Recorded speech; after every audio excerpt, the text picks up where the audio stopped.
Bien, vamos a hablar de las técnicas rápidas, de retención de la lectura, o las técnicas rápidas de memoria, pero también vamos a hablar de la lectura. Les voy a pedir que saquen su libro de lectura y saquen su plumín rojo.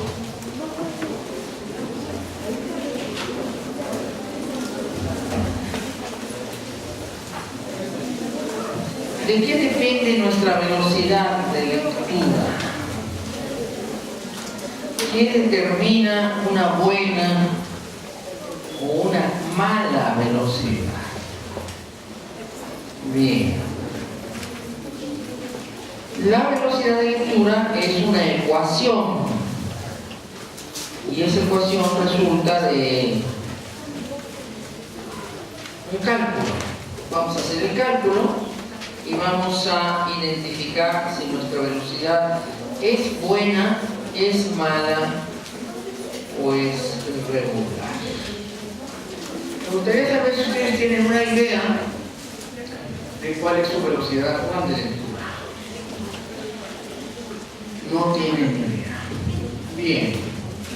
La velocidad de la lectura es el número de palabras que el cerebro procesa y por lo tanto cuántas palabras leemos en un lapso que llamamos un minuto y que cuenta un tiempo determinado.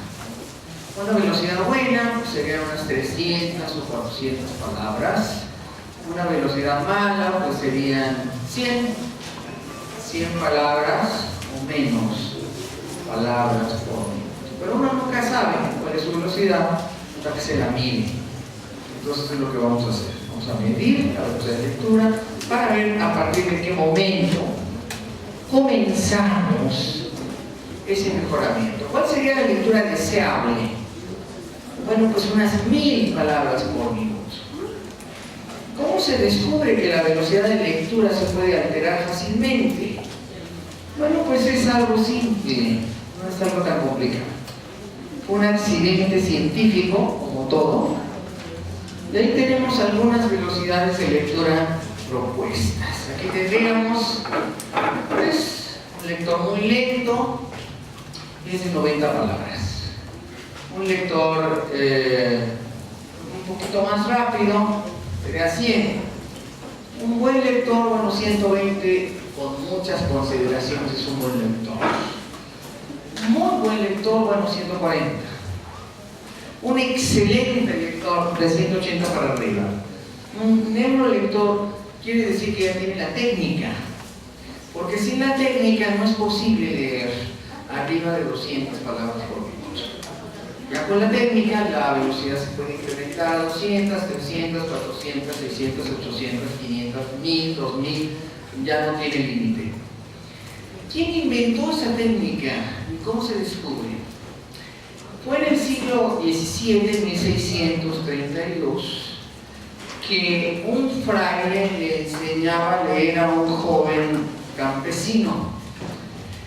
En aquel tiempo, bueno, la lectura era algo muy elitista, solamente entre 7 y 9 personas sabían o aprendían a leer y escribir. El 90% de las personas no lo hacían y se consideraba adecuado porque no tenían en su vida cotidiana un quehacer lector. Esto es antes de la Revolución Industrial y por lo tanto antes de la Ilustración y por lo tanto antes de que cambiaran las ideas de que la lectura era para todos. Entonces es justamente a raíz de la Revolución Protestante, allá por 1600, que se empieza a incrementar el derecho a leer de las personas. Y justamente en estos años, Antonio Di Marmo, que es el nombre de este joven florentino, se interesa por leer. Él es un joven que trabaja en un viñedo con su padre, cultiva la vid y vende las uvas en tiempo de verano y utiliza conos de papel de desperdicio que tenían letras impresas. Se interesa mucho y el fraile, como una buena y cristiana cristiana actitud, le va enseñando como puede, los ratitos que puede, pero no le enseña bien. Qué afortunado fue de que no le enseñaran bien. Afortunadamente le enseñaron mal. Y estaba tan desesperado por saber que los pocos ratitos que el fraile lo podía recibir en el convento, pues no fueron suficientes para darle una buena forma de aprendizaje. Entonces Antonio Di Marco aprendió más él solito y con la buena intención del fraile. Al cabo de un año ya sabía leer. Nunca se enteró el fraile de cómo le había enseñado, cómo había aprendido, cuál era el defecto de lo que estaba haciendo. Pero el anhelo del joven por leer era tan grande que él ya leía. Entonces le dio un pequeño libro y le dijo, bueno, llévatelo, un mes viene, te regresas el libro y le aplicas el contenido. Vamos a ver si ya realmente eres capaz de comprender lo que dice. Antonio Di Marco se fue a su parcela con el hortelano, con su papá, y regresó a los 2 días con el libro completamente leído. Entonces el fraile le dijo, eres un embustero, ¿cómo vas a leer este libro? 2 días, ni yo. Dice, y lo leí 3 veces. El fraile se mofó y le dijo, no me vas a engañar, a ver, ¿qué dice el libro? Pues ya le platicó y se quedó asombrado de que realmente el contenido del libro, el joven lo conocía perfectamente. Dijo, ya sé. Entonces le mandó una receta especial, un librote, y le dijo, te lo llevas y regresas cuando lo hayas terminado. Dentro de 6, 8, 10 meses. Y si en un año no has acabado, me regresas el libro. El joven se fue con el libro muy contento y a la semana y media regresó. Después de haber leído una suma teológica, dijo el fraile, este no entendió nada, es evidente, este me está engañando. Y entonces le dijo, no me digas que lo leíste 3 veces. Dice, no, 5 veces. Se mofó, pero le preguntó y supo que el joven sí había leído el libro. Dijo, esto debe ser algo de Satanás. Entonces va a la Inquisición, explica el caso, llegan los señores inquisidores, investigan al chico, se le hace un juicio y se le da a leer 5 libros. Se le encierra en una celda de un convento y al cabo de un mes regresan los inquisidores, conocían los 5 libros y sabían. Dijo, esto tiene que ser demoníaco. Sin embargo, el príncipe de Médicis, que se había dado cuenta de eso, se hizo famoso en toda Florencia, ordenó que el joven fuera traído hasta su presencia. Entonces examinó un grupo de doctores, doctor de medicina, en diferentes áreas, como filosofía, y lingüística y teología, y dijeron, esto no puede ser algo del diablo, porque el diablo no debe estar interesado en que los jóvenes aprendieran y fueran personas cultas, esto debe tener otra explicación. Y entonces el príncipe de Médicis ordenó que el joven, en lugar de castigarlo, lo premiaran y lo hizo bibliotecario de la biblioteca de Médicis. El caso se fue de las manos, el Papa se enteró, lo mandó a llamar a Roma y lo convirtió en bibliotecario de la Biblioteca del Vaticano. Y un códice mexicano que llegó en aquellos años, descubierto, se llama Códice Magliabechi, porque Magliabechi fue el sabio que lo codificó y lo tradujo a una lengua no latina. Y así se hizo una fama, y cuando en el siglo XX los científicos trataron de explicar el caso Magliabechi, pues no tenía explicación. Aquello era como obra de brujería, de hechicería, pero no tenía explicación científica. Hasta que la doctora Walker, Anne Walker, en 1951 dijo, esto tiene que tener una explicación científica. O es una mentira, o tiene una explicación científica. Como ya no era posible tener enfrente a Magliabechi y a los testigos, pues entonces lo que se hizo es que fue a Florencia, contó toda una investigación y dijo, no encontramos nada, después de 7 años no encontramos nada, algo. Y entonces había una pequeña evidencia, porque uno de los biógrafos de Machiavelli decía, alguna vez me dijo el sabio Machiavelli que leía palabras enteras en lugar de sílabas. Entonces la doctora Anne Walker dijo, ahí está la clave, es un dato. Y entonces ella, en la Universidad de Columbia, empezó a hacer estudios sobre el proceso neurocientífico de cómo el cerebro lee. Y ahí estaba la clave, para explicar el misterio de Antonio Di Marco Magliabechi. En el libro de lectura rápida de Tony Buzón tiene muy amplia la historia de Magliabechi, pero no es necesario que la amplíen. La explicación es bien simple. ¿Qué pasa cuando una persona aprende a leer? Que aprende con sus dos mentes. La mente consciente, así tomamos nuestra mano y decimos la mente consciente del lado izquierdo del cerebro. La mente inconsciente del lado derecho.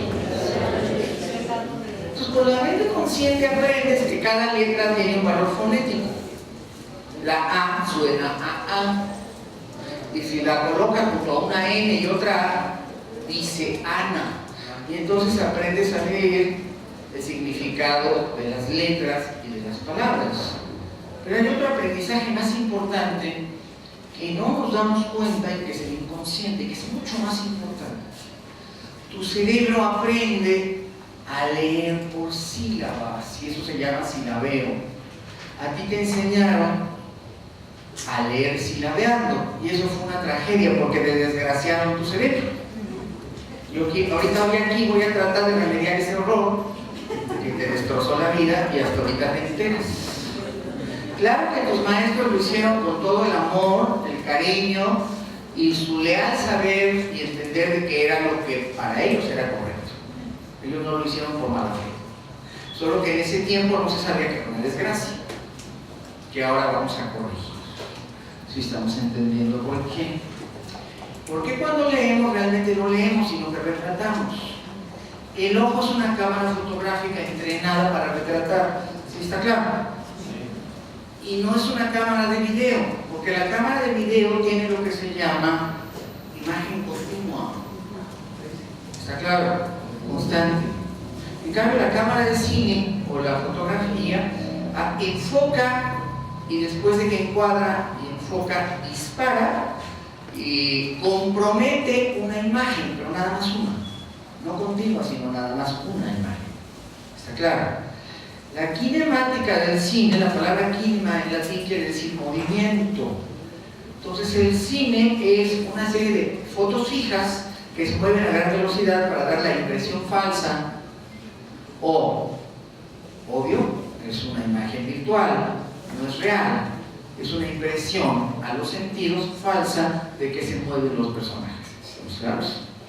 Entonces, en realidad, el cine es una sucesión a gran velocidad de imágenes fijas que simulan el movimiento y crean un espejismo visual.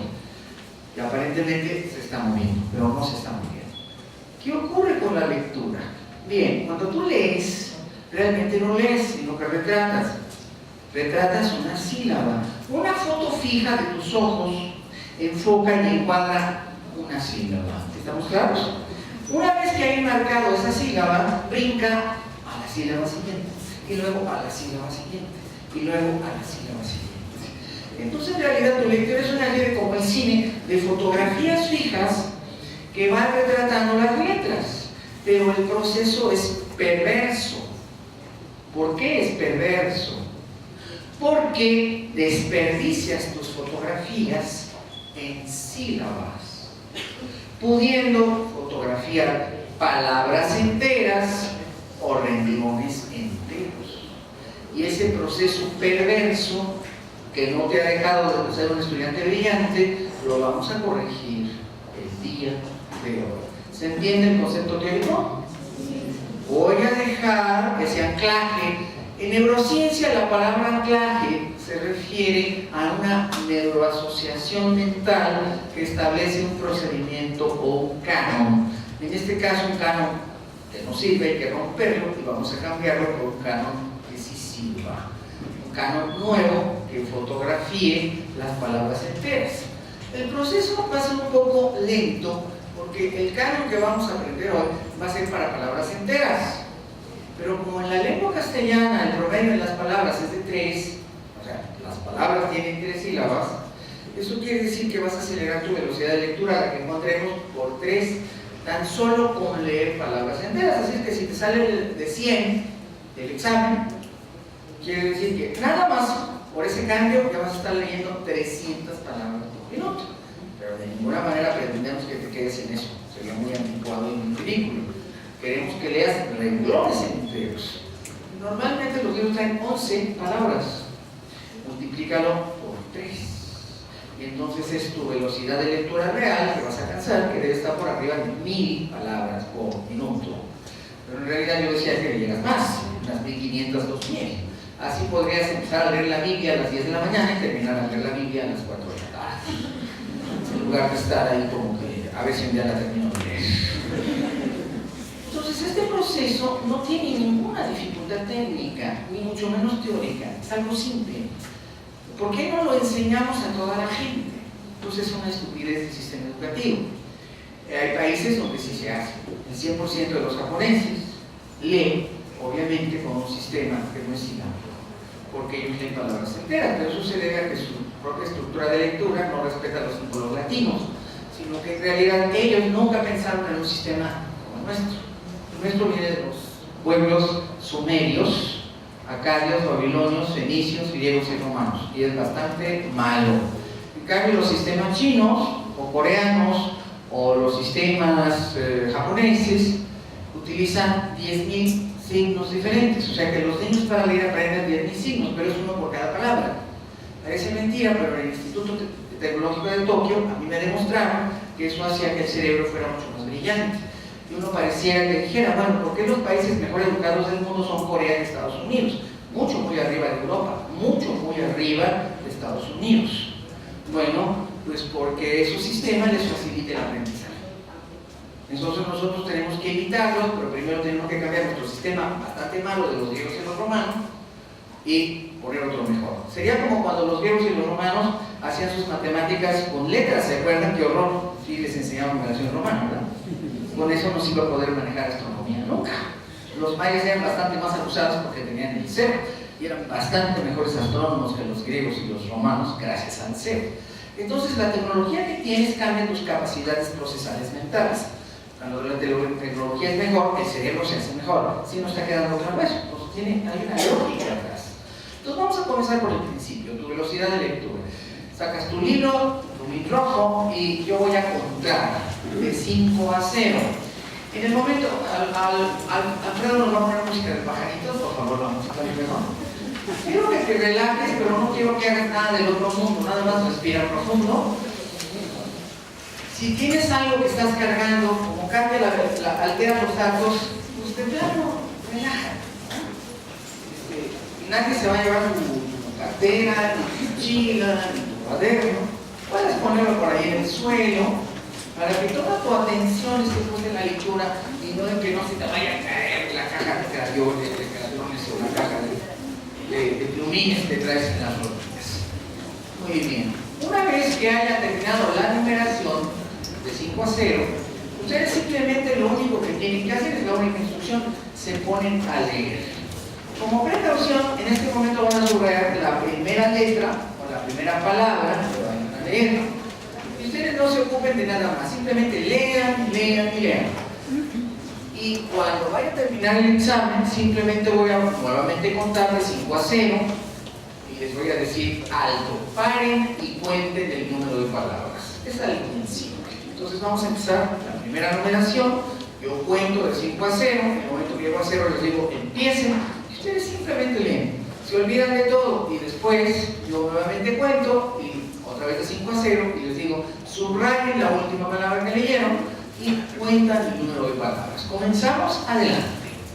5, 4, 3, 2, 1, empiecen.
5, 4, 3, 2, 1, alto.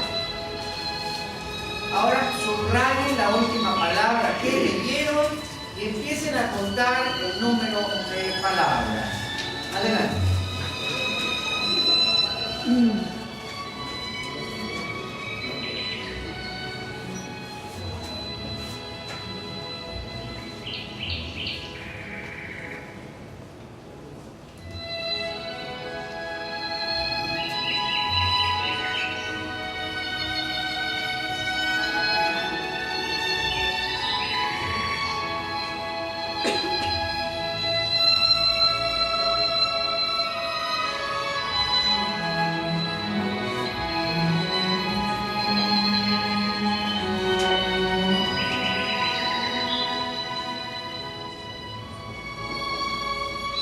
Conforme empiecen a terminar, van levantando su mano para saber que ya han terminado.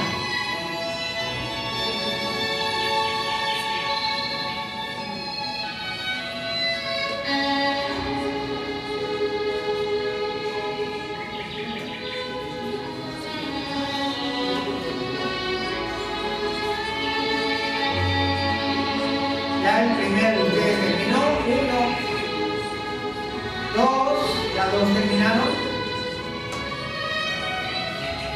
3,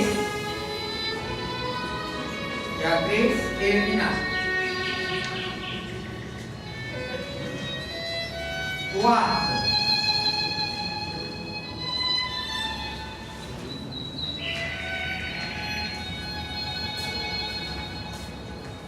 5,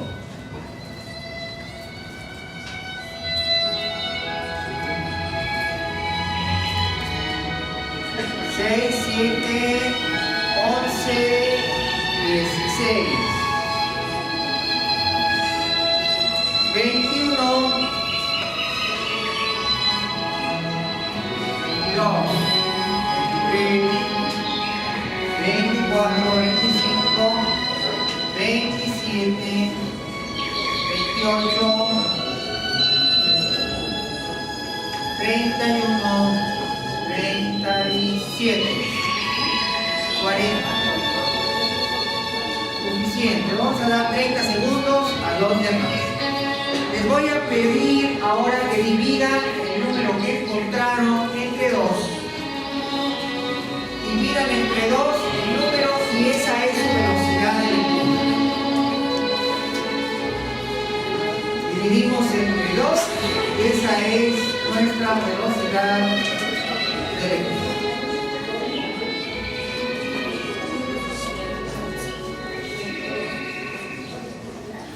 Bien. Levanten la mano los que faltan, aún están contando. Muy bien, son unos cuantos, les damos 30 segundos más. Bien. El resultado del número que obtuvieron lo dividen entre 2 y esa es nuestra velocidad. ¿Por qué lo dividimos entre 2? Una buena pregunta. Bueno, muy simple, porque leemos 2 minutos. Entonces, lo dividimos entre 2. Si hubiéramos leído 3 minutos, pues lo dividiríamos entre 3. Las pruebas de lectura siempre se hacen de 2 o 3 minutos, porque los primeros 20 segundos el ojo no arranca, casi no lee. Es muy lento el proceso de lectura y entonces no hace una marca real. Queda muy lejos de retratar la realidad. Entonces las pruebas de lectura se hacen de 2 o de 3 minutos. Si se hacen de 2, se dividen entre 2. Si se hacen de 3, se dividen entre 3. Bien, aquí comienza el curso. Ya tenemos una velocidad de lectura para arrancar. Vamos a ver, ¿quién está entre 0 y 90? Levante su mano. Entre 0 y 90, un aplauso porque van a mejorar. Aquí empieza este aplauso. Ya les explicaré la parte científica de eso. Entre 90 y 100, ¿quién está? Un aplauso. Entre 100 y 120, ¿quién está? Un aplauso también. Entre 120 y 140, ¿quién está? Bien, un aplauso. Entre 140 y 180, ¿quién está? Muy bien, excelente, lectores. Más allá del 180, muy bien, magnífico. Un aplauso. Bien.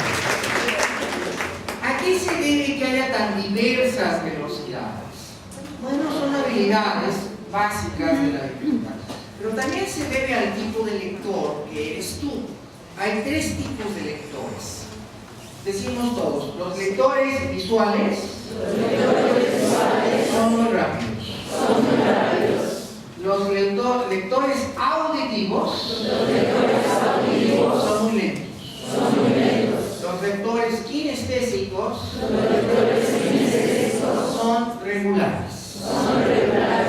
Entonces, eso me está hablando probablemente del tipo de cerebro al que tú perteneces. ¿Cuál es tu tipo de cerebro?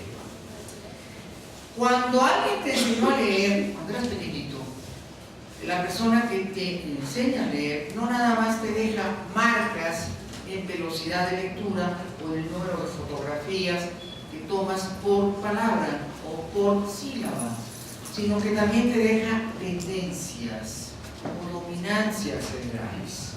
A esto le llamamos anclajes. El lector, generalmente, el maestro que te enseña a leer, te deja casi siempre anclado en su propio sistema o en su propio modelo. Yo sé que lo que les voy a decir a continuación les va a hacer mucho ruido, les va a mover mucho el tapete, pero es peor vivir sin saberlo, es mucho peor vivir sin darnos cuenta. ¿Por qué? Porque esta parte de la marca tiene que ver con los vicios de la lectura que vamos arrastrando. Hay tres vicios básicos de la lectura. El primer vicio básico de la lectura es subrayar. Uno debe subrayar científicamente no más de 10 palabras por página. Si subrayas más, debe ser un problema de autoestima. Estamos claros, un problema emocional. Entonces, no se vale subrayar mucho. Hay quien subraya el libro entero, ¿no? Es un vicio de la lectura. El segundo vicio de la lectura, ese tiene mucho que ver con los kinestésicos, porque sienten el conocimiento, lo tocan. Entonces, cuando rayan en su inconsciente, están asegurando que no se les vaya el conocimiento. Entonces, por eso lo rayan.